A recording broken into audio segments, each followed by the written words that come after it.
मैं गर्वाहट डांट तलवार पर किसमें नहीं है। इनमें से कुछ न कुछ आप यदि गलातियों के 5वां अध्याय में देखें ना, आप जब उसको पढ़ोगे तो आप देखो कोई ना कोई चीज तो मजबूत विद्यमान है उसमें है। मेरी बात को समझ रहे हैं? कौन चलन नहीं करता, किसमें कड़वाहट नहीं, किसमें ईर्ष्या नहीं, किसमें कॉम्पिटिशन की भावना नहीं, किसमें तुलना की भावना नहीं। कौन ऐसा है हमें? सभी किसी न किसी तौर तरीके में हम दो बच्चों को कहते हैं यार वो ज्यादा काम करते हैं, पूरी करता है, अच्छा सेवा करते हैं, बहुत चीजें थोड़ा सा एक बार सोच लिए। परमेश्वर में चुप रहने के लिए आज्ञा देता है, बी स्टिल एंड नो, शांत हो जा, अपने हाथ नीचे बांधे, आई एम गॉड, मैं तेरा परमेश्वर यहोवा हूं। हम कहां चुप रह रहे हैं? हम तो सिद्ध करना चाहते हैं कि तुम गलत हो, मैं ठीक हूं। आज एक बात बताऊं, खाली प्रभु का वचन सिद्ध है। हम सब कभी घटी में आ जाते हैं, we all fall short, and that's the reason हमने प्रभु को महिमा से नहीं किया। यदि कड़वाहट है तो कड़वाहट हर बीमारी की जड़ है। कड़वाहट हर बीमारी की जड़ है, लेकिन हम तो भाई जलन, ईर्ष्या, तुलना, प्रतिस्पर्धा, ये सब कुछ हमारे पास है। कितना खबर नहीं होता हमारे पास कुछ आया था तो तभी करता हूं। फकीर था, गरीब था, अब बहुत देर तो, लेकिन प्रभु का अनुग्रह सब कुछ तो तेरी ओर से मिलता है, तुझसे पाकर ही हम तुझे देते हैं। ये बात हमारे मन में रहनी चाहिए। जो दाऊद ने 29:12 के 14 में कहा, 29:14 में कहा, क्या इतिहास में कड़वाहट हर बीमारी की जड़ है और परमेश्वर की संतान और सेवकों के लिए कड़वाहट से भरा मन, हृदय, उसके मुख से कड़वाहट वाले शब्द या कड़वाहट वाले रिएक्शन शोभा नहीं देते, उचित नहीं है। मेरी बात समझ रहे हो? यदि आपको महसूस भी हो रहा है तो उस बात को धन्यवाद के साथ परमेश्वर के हाथ में दो। जैसा शोभा ने कहा, हम ये करते हैं क्या?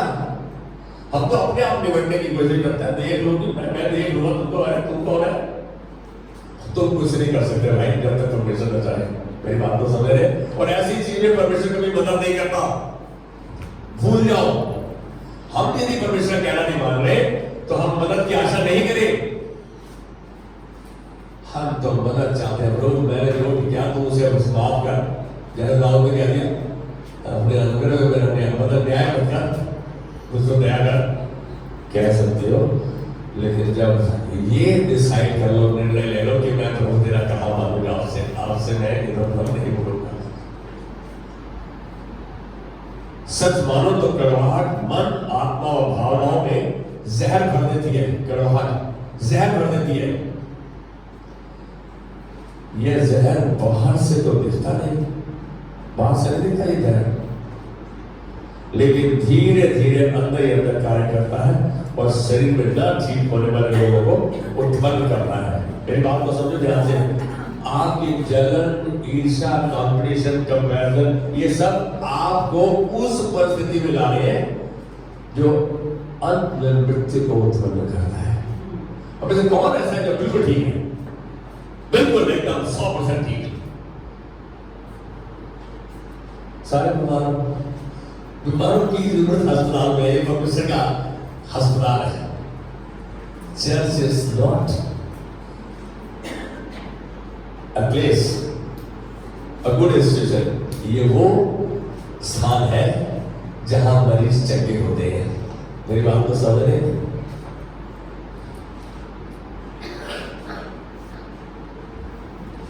आज का जो अनुमान है, जो सब्जेक्ट है, जो शीर्षक है, जो टाइटल है, कड़वाहट के ऊपर है।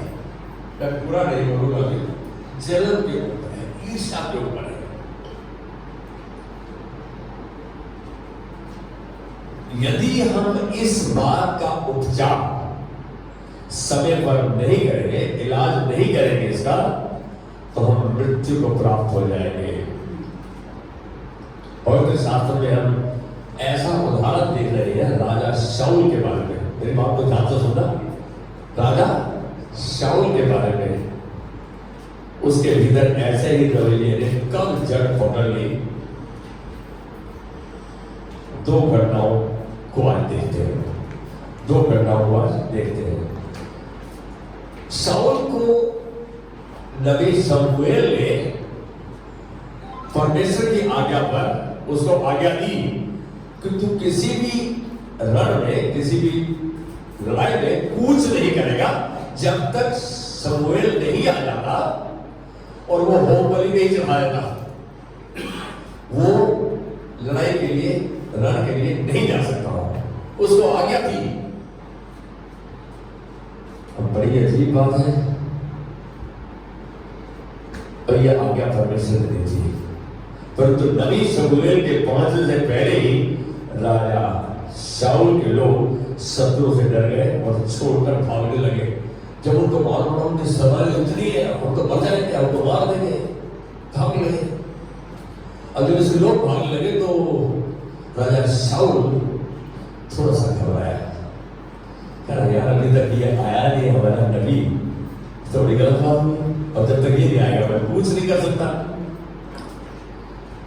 इसलिए शाऊल ने एक्शन ले लिया। शाऊल ने क्या किया? एक्शन ले लिया। वाह, और स्वयं ही पवित्र बलि चढ़ा दी। उसने प्रभु की आज्ञा पूरी करने के तक इंतजार नहीं किया। शाऊल ने ऐसा सोचा होगा उस समय कि ऐसा इसी समय करना आवश्यक है, बलि नहीं चढ़ेगी, बलि मैं ही चढ़ा दूंगा, वो नहीं आया, लेट हो गया, किसी कारण हो सकता है, बाबू बोलेगा तुम चढ़ाएगा। लेकिन उसने ये नहीं समझा कि परमेश्वर की आज्ञा है। परमेश्वर ने कहा कि हम उसका कहा माने। कहा परमेश्वर ने, सुना, कहा परमेश्वर ने उसका कहा माने। क्यों कहा? कहा सीधा कहा प्रभु ने, मेरी आज्ञा, मेरी बात मानो। ये शायद 1:19 कितनी बार इस वचन को बोला गया, यदि तुम आज्ञाकारी होकर मेरी मानो तो इस देश के उत्तम उत्तम पदार्थ पाओगे। परमेश्वर तो फिर भी आपको चुनाव ले रहे हैं, मान रहे हैं ना, तुम्हारा काम है। और यदि ना मानो, बलवा करो तो तलवार से मारे जाओगे। पता है फिर भी हम वो करते हैं जो प्रभु पर नहीं पाना। उसने सोचा कि नबी तो है नहीं, क्यों ना मैं कर। यहां देखते हैं कि यहां राजा परमेश्वर की आज्ञा का पूर्ण पालन करने में असफल रहा। उसने उसकी आज्ञा का पालन नहीं किया और परमेश्वर ने इसे एक गंभीर विद्रोह, रिबेलियन, ऑपोजिशन के रूप में देखा, जिसके कारण उस पर न्याय आन पड़ा। आज एक बात बोलो, अब बोले प्रभु ने मुझे बुलाया, चुनाव ठहराया है, मुझे थोड़ी मारेगा। और भाई गलत उसमें नहीं रहना। जब तक तुम परमेश्वर के साथ रहोगे, परमेश्वर तुम्हारे साथ रहेगा। जब तुम उससे त्याग दोगे, वो भी तुम्हें सदा के लिए त्याग देगा। हम कितनी बार त्याग देते हैं उसको, कितनी बार निकाल देते हैं, कितनी बार इनकार करते हैं। लेकिन यहां उस पर न्याय पड़ा, शाऊल का राज्य नहीं रहेगा। परमेश्वर के मुख से ऐसे शब्द निकले और एक दिन परमेश्वर शाऊल के वंशों के बदले किसी और को शासक नियुक्त करेगा। शाऊल परमेश्वर का चुना हुआ राजा था, लोगों ने माना। शाऊल कैसा राजा था? बड़ा स्मार्ट, लंबा, ऊंचा, ताकतवर, परमेश्वर का चुना हुआ।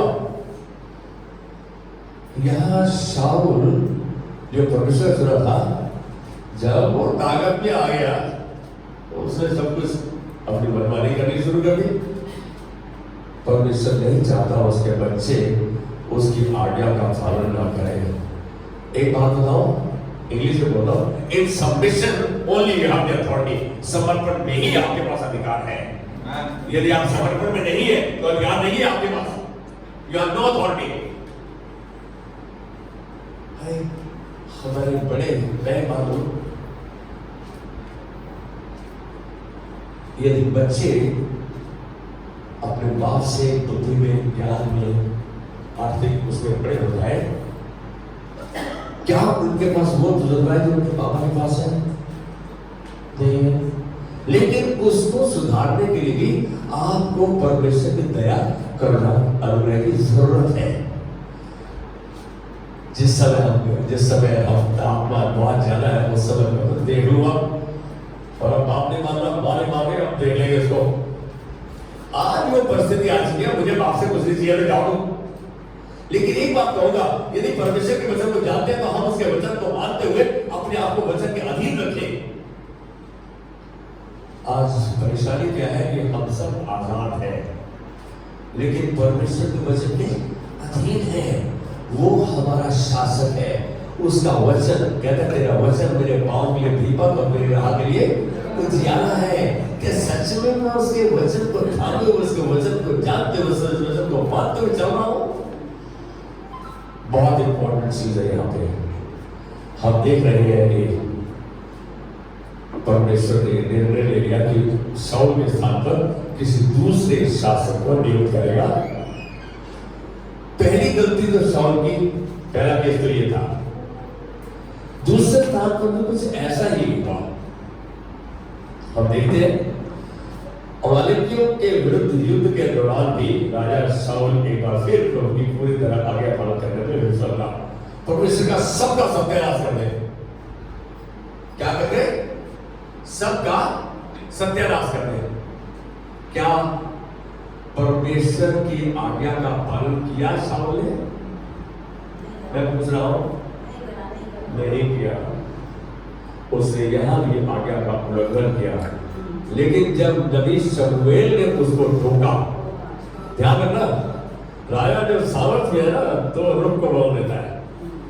जब उसने उसको टोका, देखी गलती तूने की, उस समय राजा शाऊल ने नबी से झूठ बोला। क्या करा? नबी से झूठ बोला और दावा किया कि उसने परमेश्वर की आज्ञा का पालन किया है, किया था। उसके बाद भी शाऊल ने अपने आप को ठीक व सिद्ध करने की कोशिश की। आज हमें सबसे बड़ी कमी क्या है कि हम जब कोई कमी लेके हमारे सामने आते हैं तो हम उसको सिद्ध करना शुरू करते नहीं, मैं ठीक हूं। मेरी बात समझ रहे? जबकि वो गलत था। राजा शाऊल गलत था। राजा शाऊल के हठीलेपन, अड़ियलपन, अपश्चातापी हृदय ने परमेश्वर को बहुत दुखी किया। परमेश्वर ने आपको बुलाया, चुना, ठहराया, तो आप परमेश्वर को दुखी नहीं करो। परमेश्वर को आपको रिप्लेस करना आता है। बॉस होना, लीडर होना, पास्टर होना, कई बार बड़ा घमंड महसूस होता है। लेकिन परमेश्वर ने ऐसी ऐसी बात नीचे गिरा दिया कि तू दास है मेरा, तेरे को दासत्व में, तेरे को सेवकाई के लिए चुना है। सेवकाई के लिए चुना है तो फिर अकड़ काय किया, फिर हमें घमंड काय क्या? आज एक बात जाने, क्या हम दूसरे को तैयार करके राजी है, खुद ही अपने आप को सामने लाके राजी है? ध्यान से प्लीज पास्टर से खुल के बांटो। पास्टर मैं वचन बांटना चाहता हूं, थोड़ा तैयार तो करो, कभी अपने आप को सामने तो लाओ। मैं तो चाहता हूं, प्रभु का धन्यवाद सोमन के लिए, अंशुली के लिए, बिंदु के लिए, आशु विशु सीना के लिए और अगुओं के लिए, जिन्होंने अपने आप को प्रभु के काम के लिए इस कलीसिया में और अपने आप को समर्पित किया। क्या हम प्रभु का धन्यवाद दे सकते हैं इन सब के लिए? किसी भी रूप में सेवकाई करें, खाली यही सेवकाई नहीं है जो आपके थोड़ी सी चेयर को साफ करता है, चेयर को लगाता है। सबसे बड़ी सेवकाई वो है, शुरुआत वहां से होती है। मैं देख पाता हूँ, जब जब हम मिला करते थे तो सबसे पहले आने की मेरी आदत थी। मैंने अपने बच्चों को बोला, सब कुर्सियां साफ करो, तो पापा प्लीज यार। मेरे बच्चों ने बोला, पापा प्लीज। मैं बोला, तो मैं साफ कर दूं। मैंने कपड़ा लगवा, उस समय फिर देख रहे दूसरे ने कपड़ा दिया, उससे सब बाकी आगे नहीं दिया, हम करेंगे क्या? हम शुरुआत करके राजी है कि बाकी हमारे पीछे चले? तो शुरुआत तो आपको करनी होगी ना। यहां आप देख रहे हैं कि परमेश्वर शाऊल से दुखी हुआ। परमेश्वर जब दुखी होता है तो आपका भला नहीं करता, वो जो करता है वो भलाई को उत्पन्न करता है, जिसके कारण उस पर अधिक न्याय आ पड़ा और परमेश्वर ने उसे राजा के रूप में नकार दिया। इस बात को पहला शमूएल 15वें अध्याय में देखो तो ये सब दिखेंगे। परमेश्वर ने राजा शाऊल को रिजेक्ट कर दिया और इस बात को उसको बताया किसने? शमूएल ने। जब वो सिद्ध कर रहा था कि तूने गलत कर दिया है, परमेश्वर ने तुझको नकार दिया है, रिजेक्ट कर दिया है। अब जब उसको ये लगा तो उसके अंदर वो आत्मा आ गई, वो शमूएल के पैरों में गिरा नीचे, उसका कुर्ता पकड़ लिया, उसका कुर्ता वहां से कट गया, उसे ऐसे, और उसे बोला जैसे ही कुर्ता पकड़ रहा है मेरा नाक कैसे कट गया, हट गया, खत्म हो गया। ऐसा साफ नजर आता है कि शाऊल का कड़वाहट से बढ़ जाना तभी आरंभ हो गया था। पहले कब आरंभ हुआ था शाऊल का? जब दाऊद ने गोलियत को मारा। लोगों ने कहा कि शाऊल ने 1000 को मारा, दाऊद ने 10,000 को मारा। वहीं जल उनके नाम हो गया। अच्छा, मेरा मुलाजिम, मेरा एम्प्लॉय, इसके बारे में इतना बड़ा गाना गाया, देखो इसको। पहले तो कड़वाहट वो थी। उसके बाद हम देख रहे हैं जब उसने सुना कि उसके अनाज्ञाकारिता के कारण उसका राज्य उसे छीन लिया जाएगा, उस समय भी वो एकदम जलन से हो गया, उसे छीन लिया जाएगा। वो ऐसे कैसे कर सकता है? अपनी निराशाओं को, क्रोध को, उस पर प्रतिक्रिया नहीं करो, परमेश्वर के सम्मुख ले आओ उसको, इन्हें उसके कदमों पर डाल दे और उससे सहायता मांगे। शाऊल ने ऐसा नहीं किया। हम देखें कि कहीं ऐसी परिस्थिति आ गई है, हम अपने आप को परमेश्वर के हाथ में दें, अपने अनुभव को परिस्थिति के बारे में परिचय दें और परमेश्वर से सहायता मांगे। अगुआ भी परमेश्वर के अधीन है। बोलो जी मैं तो मेरे को अगुआ को बताने की क्या जरूरत है, मैं तो परमेश्वर को बताया था। परमेश्वर ने क्या कहा? जो तेरे स्थानीय अधिकारी है, जो तेरे दुनियावी अधिकारी है? जो तेरे पारिवारिक अधिकारी है, जो तेरे कलीसिया के अधिकारी है, हे बालकों, प्रभु के अधीन रहो, इन अधिकारियों के अधीन रहो। इसलिए नहीं कि उनको खुश करने के लिए, इसलिए कि आप जैसे प्रभु के लिए कर रहे हो। आज का वचन ये था। हम कहां कर रहे हैं? मेरा काम होना चाहिए।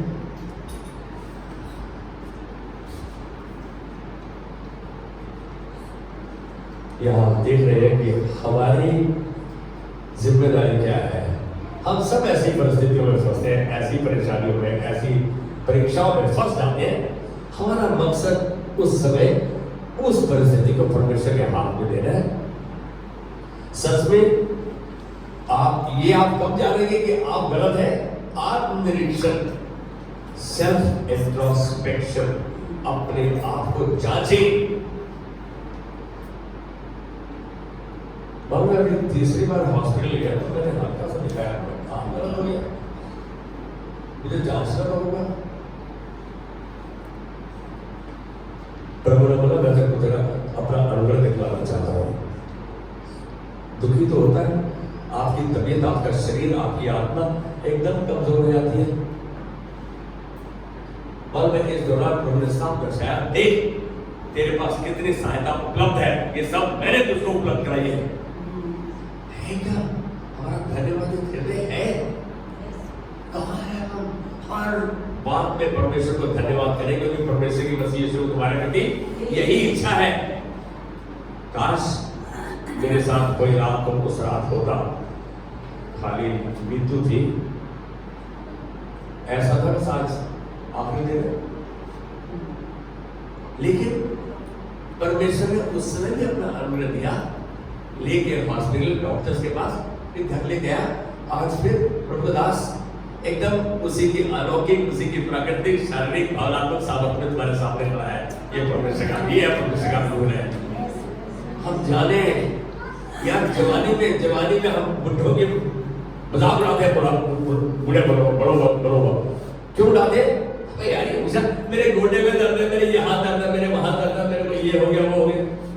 क्या कभी हम उनके प्रति सहानुभूति, कभी उनके सर पे हाथ रखते हैं, बाबा मैं आपके साथ हूँ, मैं आपके साथ हूँ? ये चाहिए आपको उस समय। अपनी परिस्थिति को परमेश्वर के हाथ में दें, उससे माफी मांगे। यह निराशा और क्रोध आपकी यह निराशा और क्रोध आपसे दूर हो जाए। आप निरीक्षण करें, अपने आप को जांचें, सेल्फ इंट्रोस्पेक्शन।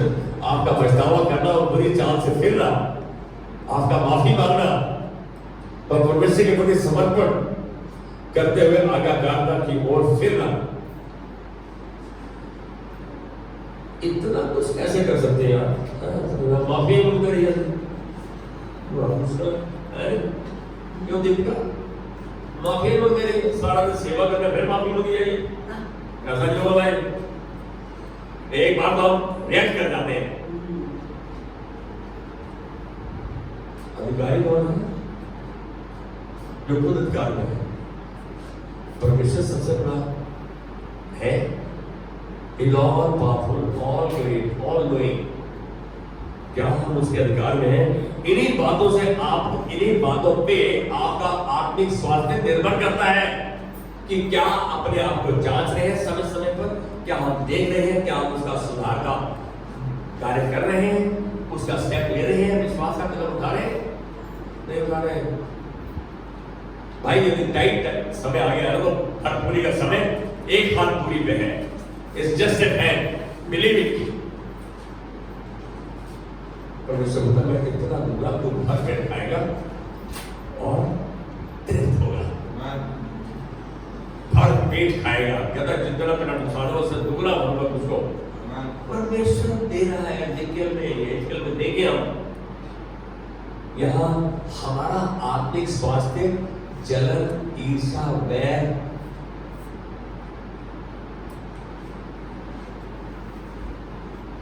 कौन ऐसा है जिसके पास अपना घर नहीं है?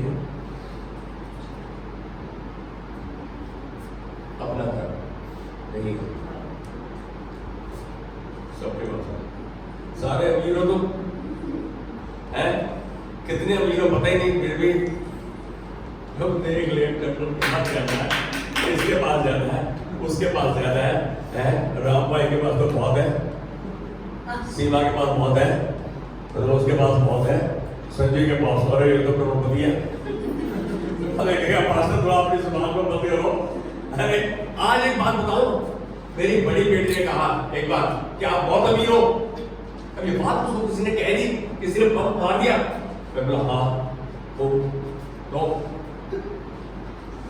उसने ऐसे उत्तर की आशा नहीं की। मैंने बोला किसने कहा तुझको? ऐसी डाटा मैंने, किसने कहा तुझको? आप बता मुझको। उसने तो नहीं बताया। और अब दोनों भाई, मैं और मेरी बड़ी बेटी खड़े थे बालकनी में, जी आपके आने भी आने। मैं बोला किसने कहा ये बात तुझको? कहते हाँ, वहां कैसे सीधा पहुंच गए? मैं बोला तूने कहा आपके पास बहुत पैसा है, तो ये बात तो वही कहती है, जिसको पता ही नहीं, जिसको असलियत का पता है वही कह सकता है। आज एक बात बताओ, यदि आप परमेश्वर से प्यार करते हो, वो आपको भरपूरी क्यों नहीं देगा? सब कुछ क्यों नहीं देगा? अरे जिंदगी समझो, जो बाप का है वो आपका है। क्या आप वैसे कदम, क्या आपके एक्शन रिएक्शन वैसे हैं? आप बोलिए आपको तो मैं कुछ नहीं दूंगा, आप क्या दे रहे हैं ये बताओ। बहन भाई जब तक शादी नहीं होती तब तक बड़ा प्यार होता है, उसके बाद कंपटीशन हो जाता है, प्रतिस्पर्धा हो जाती है, तुलना होने लगती है। अच्छा मेरा भाई तो उसको ज्यादा प्यार करता है, उसको ज्यादा देता है, वो तो मामले करता है। ओ भाई, परमेश्वर क्या बोलता है? यदि तुम इसे प्यार करते हो तो मेरा कहा मानोगे? यदि तुम कहा मानोगे मेरा, तो इस देश के उत्तम उत्तम पदार्थ खाओगे, सब कुछ तुम्हारे पास रहेगा। Every good thing you will enjoy, हर भली वस्तु को तुम आनंद उठाने पाओगे। हम राजा शाऊल के चरित्र से व उसके कार्यों से सीखें कहां हमको सुधार की आवश्यकता है। आप राजा रानिया हो या नहीं? आप राजा हो? राजा हो? क्या कितने फकीर है जाएगी राजा फाजा करेंगे? आप राजा हो या नहीं हो? कोई जवाब दे रहा। राजा कहाँ है? कैसा राजा तू? ये थैली दे रहे हो? राजा के पास एक भिखारी चला गया। भिखारी वो प्रभु खुद था। तो मंत्री आ गया, बोल क्या चाहिए? कहता राजा से मिलना है। और राजा आया, कहता बोलो साधु जी क्या चाहिए? अपने मन में सोचा मैं सारे तुम तो भीख मांगो हमारे प्रभु से, मेरे को क्या है क्या चाहिए? क्योंकि वो परमेश्वर स्वयं था। और उसे कहा अपने मंत्री को हम क्या नहीं दे सकते इसको, झोली भर दो इसको, जो चाहिए तो अपनी खोपड़ी उतारना है उतना इसे भर दे। भाई उसे डालते के तो भरे नहीं। आप और हमारी खोपड़ी ऐसी है, अरे भूखे के भूखे, लालची के लालची, और कितना आ जाए वो वहां पे रुकता नहीं। सच बात है बेटा, कुछ कितनी संपत्ति चाहता है वो परमेश्वर से। मालूम है 7वीं क्लास में पढ़ता था, मेरे को एक उस समय था कि मेरे पास 3-4 लाख रुपया हो, पहाड़ी में रहता हूँ, जूस और सूप सवेरे शाम पीऊं और फ्री दवा की लैब खोलूं लोगों के लिए, पहाड़ी में रहूं। मेरे चाचा हंस रहे, कह रहा बेवकूफ सा, हंसने लगे। उस समय इतने ही सोचता था मेरा सीमा थी, लेकिन आज देखता हूँ कि प्रभु तुमने तो अब तेरे दास ने जो सोचा उससे 1000 गुना बढ़कर तूने कर दिया। मैं फिर भी धन्यवाद देता हूँ। फिर भी परमेश्वर के उचित समय में वो काम ना करो जिसको करने के लिए प्रभु ने रचा है उसको। एक बात जाने की, केवल परमेश्वर हमारे घर घमंड, ईर्ष्या, द्वेष, जलन व आत्मनिर्भरता की आत्मा से छुटकारा दिलाता है। मैं सेल्फ मेड हो, इंडिपेंडेंट हो, मैं काया के इंडिपेंडेंट हो, प्रभु के अधीन हो, प्रभु के अधीन रहो,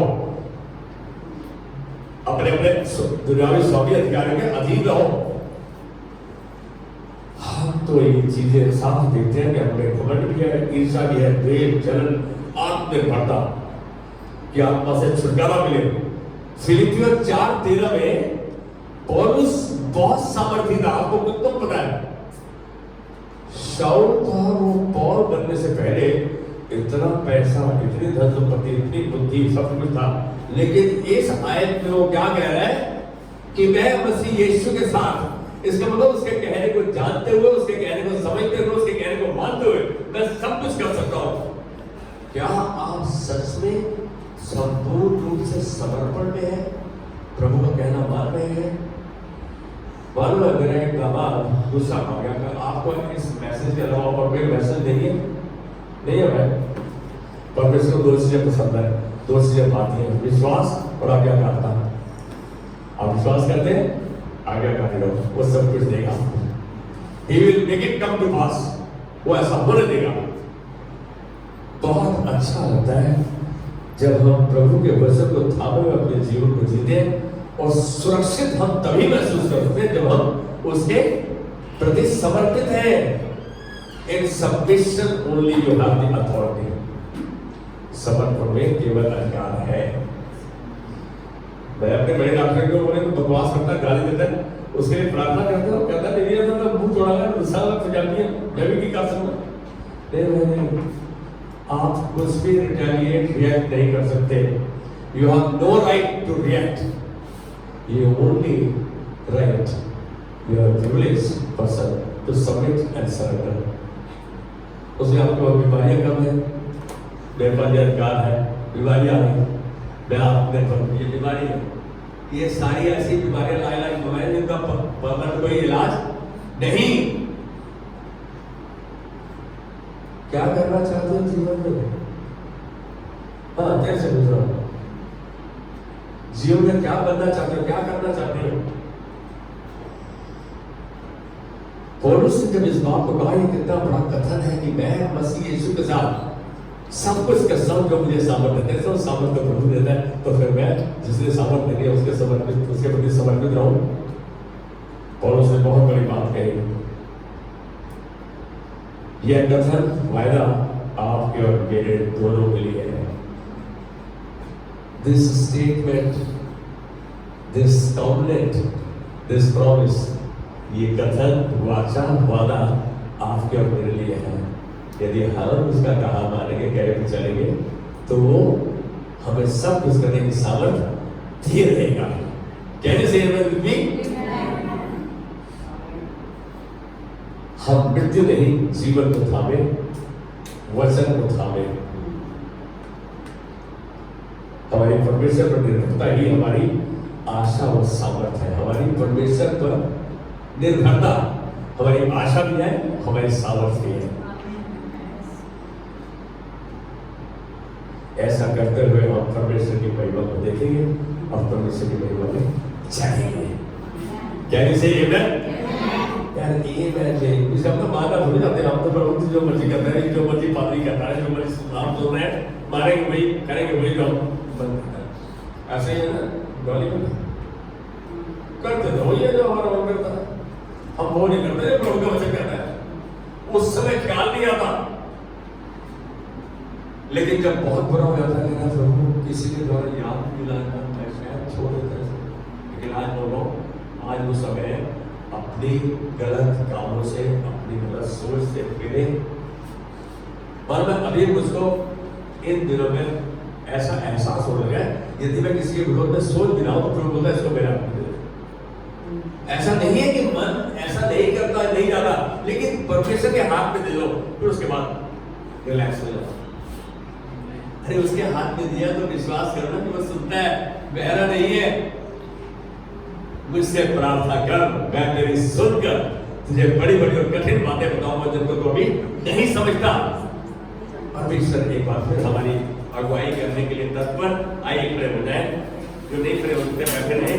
प्रभु धन्यवाद दे दे आज के दिन के लिए, सुबह के लिए, अवसर के लिए, आज तेरे वचन के लिए प्रभु तो अपने दास की भी सेवकाई करता है, उसके द्वारा बाकियों तक भी सेवा को पास कर देता है। आज तेरा दास अपने आप को समर्पित करते हुए इस परिवार को प्रभु, जो भाई बहन बच्चे तुमने दिए हैं, बुजुर्ग तुमने दिए हैं, हम उनकी सेवा वैसे करें जिसका वर्णन तुमने आज तो के 3 अध्याय में 22 से 20 से 24 में दिया। तेरा धन्यवाद प्रभु, तुम्हारी मदद कर रहा है कि हम तेरे वचन को सबसे ऊंचा अधिकार मानेंगे।